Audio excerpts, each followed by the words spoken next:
Forget the city of gold you think you know. When the word Jerusalem enters your mind, you reach almost automatically for domes and minarets, for the call to prayer threading through ancient stone, for the weight of something sacred suspended in Levantine air. You picture destination, you picture arrival, but stand here now. Step out of that image entirely. It is 1000 BCE. The place the world will come to call Al-Quds, the Holy One, is a narrow limestone ridge above two deep ravines rising from the Judean hills, perhaps 10 acres wide at most. The reek of goat pen drifts up the terrace slopes. Dust catches in the folds of a watchman's tunic on the rampart wall. The sky above the Kidron Valley is a hard, merciless blue, and yet this ridge was not ordinary land even then. In a hadith recorded by Imam Ahmad and narrated by Ibn Abbas, the Prophet Muhammad declared, "There is not a single inch in Al-Quds where a prophet has not prayed or an angel has not stood." Not a single inch. That statement reaches back past 1000 BC.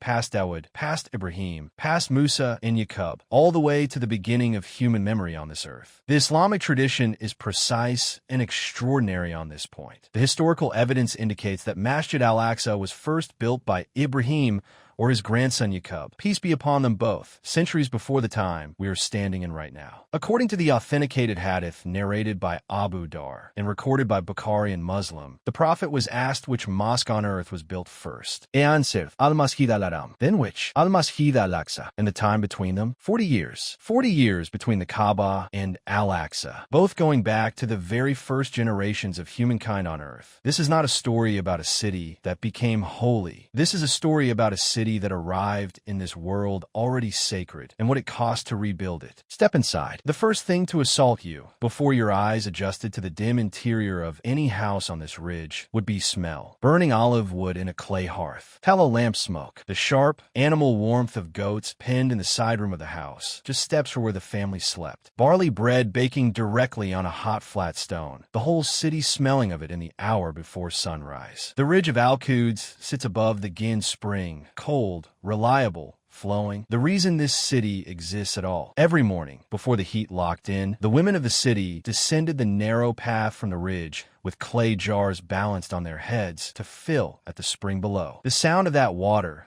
steady, cold, rushing over limestone, was the heartbeat of the city. Archaeology tells us this population was perhaps 2,000 souls at most. Iron Age 4-room houses, limestone walls, packed earth floors, grain stored in large painted clay jars. Dawud ruled the children of Israel for 40 years, 7 years in Al-Khalil and 33 in Jerusalem, which became known as the city of Dawud. But here is what the popular imagination strips away. The city he ruled was not a palace city of gleaming stone halls. It was this, a ridge of families, grinding stones, goats, water jars, and a prophet king who, according to an authenticated hadith recorded by Al-Bukhari, used to sleep for the first half of the night, offer prayer for 1/3 of it, sleep again for the last 1/6, fasting on alternate days, never fleeing when he encountered an enemy. This was the man walking these streets, not a legend, a human being, one of the greatest of the prophets of Allah, living among the dusty, sun-baked reality of this ridge. The Quran does not give us the tactical details of how Dawud took this city. What it gives us is something far more profound, the nature of the man who ruled it. Surah Sad, the 38th chapter of the Quran, is known by Islamic scholars as the Surah of Dawud. Its verses describe him as a man given mulk and hikmah, authority and wisdom together. He is described as one who is constantly turning back to Allah in repentance, a quality so beloved to Allah that he calls Dawud by the name Awwab, the ever-returning one. The Quran records in Surah as Sad. We truly subjected the mountains to him, our praises along with him in the evening and after sunrise. And we subjected the birds, flocking together. All turned to him, echoing his hymns. We strengthened his kingship and gave him wisdom and sound judgment. Imagine that. On this same ridge, above the Gin spring, above the goats and the grinding stones, a prophet's voice rose in the glorification of Allah, and the mountains of Judea responded. The birds gathered. This is not metaphor in the Islamic tradition. This is reported miracle. The Judean hills themselves made tasbih with the prophet of Allah as he stood on this ridge in the blue hour before dawn. Quran. The Quran also tells us that Allah softened iron for Dawud, saying, "Make wide coats of mail and measure well the lengths," making him the first person in human history skilled in forging iron armor. His own hands shaped metal in the markets of Al-Quds, not as a king above labor, but as a prophet who earned his living with his own craft, who refused to live on the Beit al-Mal, the public treasury, when he could work. A king who makes armor with his own hands, a merchant passing through might have thought, watching him in the workshop. He fasted half his life. He prayed through the night. He never ran from a battlefield. And he spent the last years of his life beginning to rebuild the place that had been waiting for him since the time of Ibrahim and Ya'qub, the sanctuary on the hill at the northern end of the ridge. Masjid Al-Aqsa, the furthest place of worship. He laid the foundations. He could not complete it. That task would pass to his son. Dawud began it. He could not finish it. At the time of Dawud and Suleiman, Masjid Al-Aqsa had fallen into ruin. Just as Ibrahim had been commanded to rebuild the Kaaba, Dawud was given the noble task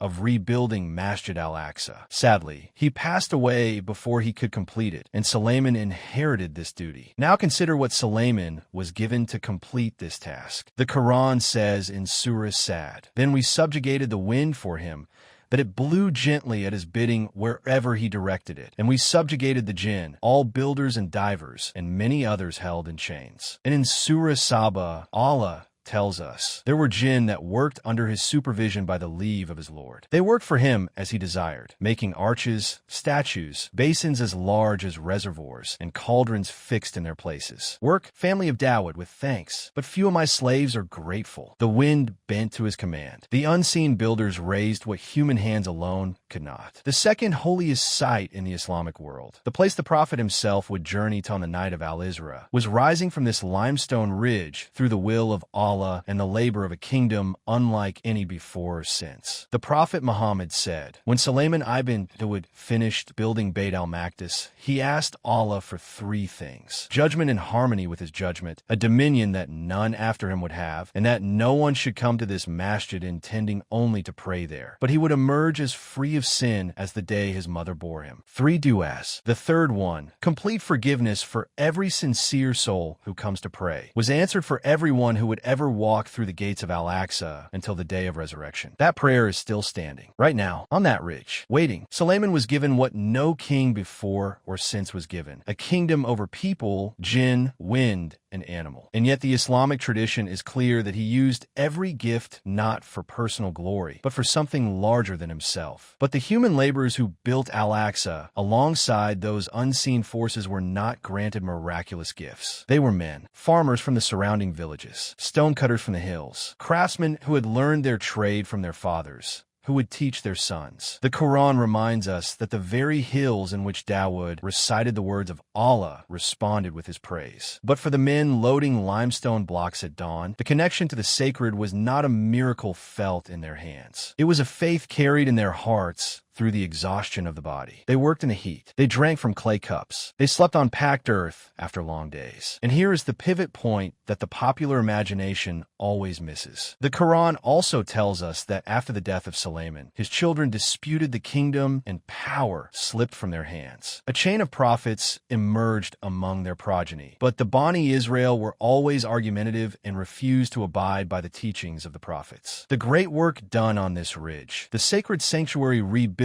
by a prophet king with the help of the unseen, did not hold. Human division, human pride, human refusal fractured what divine command had built. The ordinary people, the stonecutter from the hills, the woman carrying water at dawn, the craftsman inspecting the mortar joints in the arches, they outlasted the kings. They always do. Their water jars are still being found in the soil. Their grinding stones, the bones of their goats. History does not preserve them by name, but the land holds them. What happened on this ridge between 1000 and 950 BCE did not stay on this ridge. The Quran names Al-Aqsa directly in Surah Al-Isra. Glory to Allah who did take his servant for a journey by night from the Masjid al-Haram to the furthest mosque, whose precincts we did bless, in order that we might show him some of our signs. This verse, Surah 17:1, was revealed not about the future. It was revealed about a place whose sacred identity was already ancient, already layered with the prayers of prophets from Adam to Dawud to Suleiman. The Isra and Miraj of the Prophet Muhammad, perhaps the most momentous night in human religious history, anchored itself in Al-Quds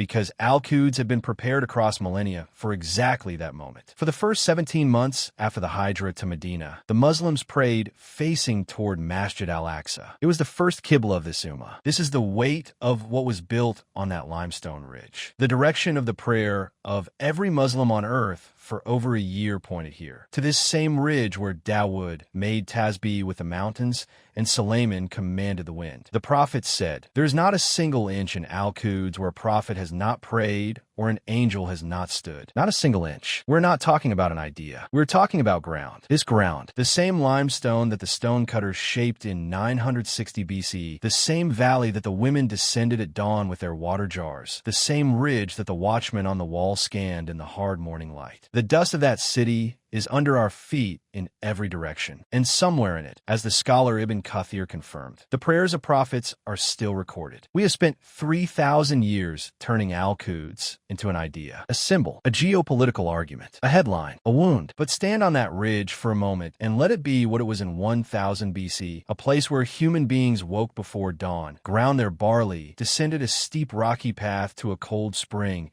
and returned with water balanced on their heads in clay jars. A place where a prophet king worked iron with his own hands in a workshop and refused to eat from the public treasury. A place where a father and his young son stood on a rooftop at dusk, watching the scaffolding of the sanctuary rise against the evening sky, and the boy pointed and asked, "What is it becoming?" A place to pray, the father might have said. A place where Allah will be worshipped as long as there is a world. Al-Quds, whose very name translates to the land of peace in every language, has been home to the path of prophethood from Adam through to Muhammad. The blessed city bears witness to the legacies of Ibrahim, Lut, Ismail, Ishaq, Ya'qub, Yusuf, Dawud, Suleiman, Zachariah, Yahya, Isa, and the final prophet. Not a single inch where a prophet has not prayed or an angel has not stood. The woman grinding barley in the Iron Age house on the ridge below the sanctuary, her prayers were valid. Her life was sacred. Her hands that kept her children alive through every dry season were hands that worked in the shadow of the most blessed land on earth. The prophet said of this blessed region, "I see the angels of Allah spreading their wings over Al-Sham." They were there in 1000 BCE above the goat pens and the grinding stones and the cold spring and the dust. They are described as being there still. What was built on that ridge was not built for kings. It was built, according to the du'a of Suleiman himself, so that every sincere soul who came to pray might leave without sin. That is the city. That is the ridge. That is Al-Quds.